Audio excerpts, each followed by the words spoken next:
Welcome back. और अब बात करेंगे सारा इनाम कत्ल केस की, जिसमें मरकजी मुलजिम शाहनवाज अमीर को 10 लाख रुपए जुर्माना और सजाए मौत की सज़ा जो है वो डिस्ट्रिक्ट कोर्ट की तरफ से सुनाई जा चुकी है। लेकिन अभी एपीलेट कोर्ट बाकी है, अभी हाई कोर्ट में जा सकती है और यकीनी तौर से जाएगी बात, फिर सुप्रीम कोर्ट और उसके बाद सदर पाकिस्तान। तो लॉन्ग वे है एक इस वक्त इंसाफ का जो इस वक्त तय होना है और बहुत सब्र आजमा मंजिलें हैं।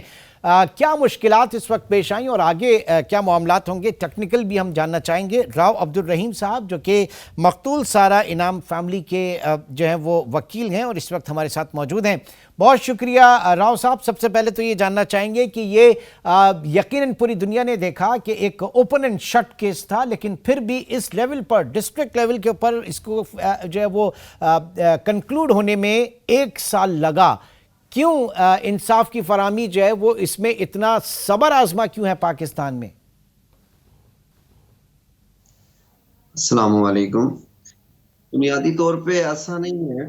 देखें, पाकिस्तान में एक सिस्टम है और सिस्टम ये है कि हर पार्टी को ये फील हो कि उसके साथ कोई ज्यादती नहीं हुई। मेरे मुल्क में एक निज़ाम है उस अदालत का, उसमें नुक्स होंगे, लेकिन ऐसा नहीं है कि वो बनाना रिपब्लिक हो कि यहाँ कोई निज़ाम नहीं है। जहां तक टाइम की आपकी बात है, ओपन एंड शट केस में भी आपने दूसरी पार्टी को पूरा मौका देना होता है कि कहीं पर वो ये ना कहे कि सिस्टम ने मेरे साथ ज्यादती की। तो इसलिए उनको हर मौका दिया गया। साल की बजाय 2 साल भी होता तो आप मुझे बताएं कि अगर यही फैसला 1 हफ्ते के बाद हो जाता तो क्या मुल्ज़म ये ना कहता कि मुझे ऑप्शन पूरे नहीं दिए गए? तो आज मुल्ज़म ये तो नहीं कह सकता कि उसको ऑप्शन पूरे नहीं दिए गए।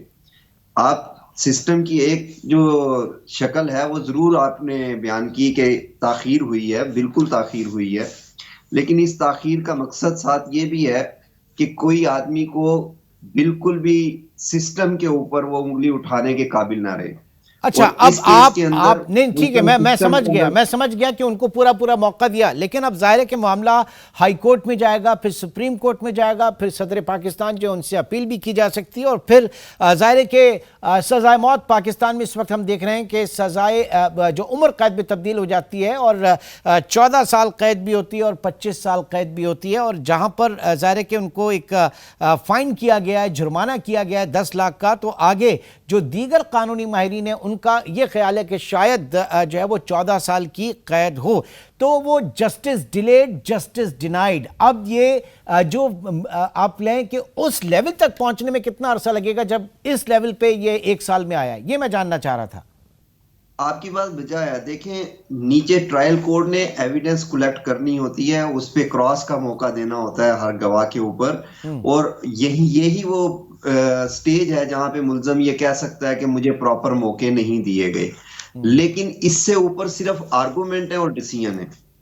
ये सारे केसेस अगर जुडिशियल सिस्टम चाहे तो 2 माह के अंदर भी हो सकता है, 3 माह के अंदर भी हो सकता है सुप्रीम कोर्ट तक, और अगर ना चाहे तो हमारे प्रोसीजरल गैप्स जो हैं और पेंडेंसी जो है कोर्ट्स के ऊपर जजेस कम होने की वजह से, उसमें मुमकिन है इसको 2-4 साल लग जाए सुप्रीम कोर्ट से निकलते हुए। जहां तक आपने बात की है केस के फैसले की, तो देखें इस फैसले पे सारी चीजें बेहतर नहीं होती। एक मुल्जम को डेथ सेंटेंस हुई, एक मुल्जम बरी हुई है। मैं उस बरी के खिलाफ हम मुतमईन नहीं है। मैं उसी पे आ रहा हम था समझते सर, मैं हैं उसी के ऊपर आ रहा था जो उसकी है, क्योंकि वो जो कहा गया को एक्यूज्ड जो है उनको उस वक्त कहा जा रहा था, लेकिन वो नॉन प्रोसिक्यूशन के ऊपर उनको बरी किया गया, अदम सबूत के ऊपर बरी किया गया। तो ये यहाँ पे क्या आप क्या समझते हैं कि प्रोसिक्यूशन जो है उसकी उसमें कमी थी, तहकीकात में कमी थी, क्या मामला था कि क्यों और जाहिर है कि इसको चैलेंज भी करने जा रहे हैं आप लोग? देखिए, मैं ये समझता हूँ कि शायद मैं सिस्टम को ब्लेम नहीं देता। मैं ये समझता हूँ कि शायद मैं कोर्ट को, जज साहब को मुतमईन नहीं कर सका, समझा नहीं सका, मुझ में फॉल्ट होगा, मैं प्रॉपर उनको गाइड नहीं कर सका। लेकिन आप मुझे बताएं कि एक घर के अंदर एक खातून है, एक मर्द है, और एक दो खवातीन है, एक मर्द है, और उनमें से एक मर्डर हो जाती है, ब्रूटल मर्डर होती है, और दूसरा ये कहे कि मुझे पता ही नहीं चला, ये कैसे मुमकिन है? उसका मोबाइल बच्ची का मिला है घर, जिस जगह पे उसकी लाश थी उससे 100 फुट दूर। इसका मतलब है कि वो बच्ची वहां तक भागी है, चीखी चलाई होगी। तो उसी घर के अंदर जो दूसरी रूम में एक औरत सोई हुई है, जो क्लेम करती है कि मैं सोई हुई हूं, उसको नहीं समझ आई। मैंने कब कहा है कि ये केस मेरा आई विटनेस का केस है, वहां पर गवाहान मौजूद थे जिन्होंने ये देखा है। ये तो सरकमस्टेंशियल एविडेंस है, और सरकमस्टेंशियल एविडेंस इससे बढ़कर क्या होगा हम्म। कि उसी घर के अंदर वो उसकी मौजूदगी है, लाश पड़ी हुई है, ब्रूटल मर्डर हुआ है, उसका झगड़ा हुआ है। लेकिन वो, और मैं क्या समझाऊंगा। नहीं, लेकिन लेकिन मैं आप फिर भी आप ये तो ये कह समझता रहे हूँ हैं कि सर, शायद मैं आप तो कोर्ट ये को कह रहे हैं कि हो मजबूर सकता है कि शायद समझा नहीं आप सकता। आप जो है ऑनरेबल जज को ना समझा पाए हो, लेकिन बात ये है कि ये इन्वेस्टिगेशन क्या वीक थी, कमजोर थी, ये तो उस वक्त तय होनी थी ना चीजें सारी इन्वेस्टिगेशन के अंदर।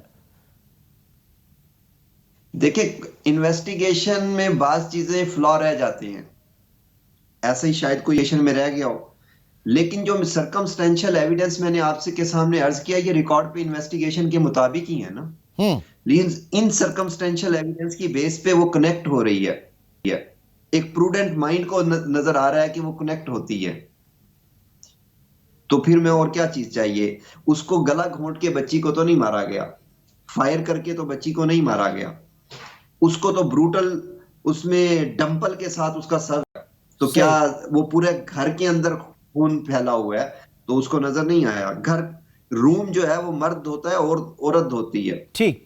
तो ये वो आप रूम खुला हुआ है, ये क्या उसमें स्टेटस है, किसी आप कब इलाज चैलेंज करने जा रहे हैं इसे, उनकी बरियत को जी। जो उनकी उनकी जो वालदा, मुजरिम की जो वालदा है, उनकी मैं आपका बरियत को सवाल कब नहीं, चैलेंज करने जा रहे हैं या कर चुके हैं? नहीं हम करेंगे ना जी, मेरे पास टाइम है 30 डेज का। अच्छा, ठीक है। तो मैं उसके खिलाफ अपील करूंगा। ओके। और बड़ी सिमिलर जब हम बात करते हैं सारा इनाम केस उनकी की, उसके बरियत साथ के हम बात खिलाफ हम करते हैं नूर मुकद्दम केस की। वो केस भी आपके सामने है, वो भी एक टेस्ट केस है। उसके क्या समझ रहे हैं, मैं थोड़ा सा आपकी आपकी रोशनी चाहूंगा। लेकिन लेकिन नूर मुकद्दम केस में थोड़ा सा और इश्यूज थे। लेकिन ये बड़ा, नूर मुकद्दम के जो केस है उससे ज्यादा ब्रूटल है, उससे ज्यादा वाजे है, उससे ज्यादा इसमें एविडेंस मौजूद है। सर, बीहेड कर दिया तो गया इसमें किसी को, मेरे उससे ख्याल ज्यादा, में मतलब दोनों की इंटेंसिटी एक, दोनों की मतलब एक समझ लें कि जितने हौलनाकी, वो तो एक ही जैसी है, परेशान कुन, मतलब हिल के रह गया पूरा पाकिस्तान, दुनिया बल्कि। वहां पे एक और चीज है, यहाँ पे एक और चीज है। वहां वहां पे शायद वो शादी नहीं हुई थी, यहाँ पे शादी हुई है। शादी होकर यहाँ तलाक हुई है, बच्ची पूछने के लिए आई है, और उसको घर में बिठा के रात को मर्डर कर दिया जाता है, सुबह बताया जाता है। उस बच्ची का मोबाइल जो है वो तोड़ दिया जाता है बाहर, 100 फुट दूर मिला है मोबाइल, घर के कमरे के अंदर से नहीं, बाहर लॉन्च से बाहर जो लॉन है उससे मिला है। इसका मतलब बच्ची वहां तक गई है, भागने की कोशिश कर रही थी। बहुत शुक्रिया। एडवोकेट राव अब्दुल रहीम साहब हमारे साथ मौजूद थे। और पूरा पाकिस्तान इस वक्त तवक्का कर रहा है और दुआ कर रहा है कि इस तरह के तमाम केसेस के में जो है वो इंसाफ के तकाजे जल्द अज जल्द मुकम्मल हों और जो मुजरिमान हैं उनको करार वाकई सज़ा मिले। आगे बढ़ते हैं, ब्रेक की कॉल है और ब्रेक के बाद बात करेंगे पाकिस्तानी सॉफ्टवेयर हाउसेस की, जिन्हें हांगकॉन्ग में मुनक़िद एक अवार्ड्स में 8 अवार्ड्स जो हैं वो पाकिस्तानी सॉफ्टवेयर हाउसेस फर्म्स ने अपने नाम किए हैं। ये क्या मामला है, जानेंगे एक छोटे से ब्रेक के बाद।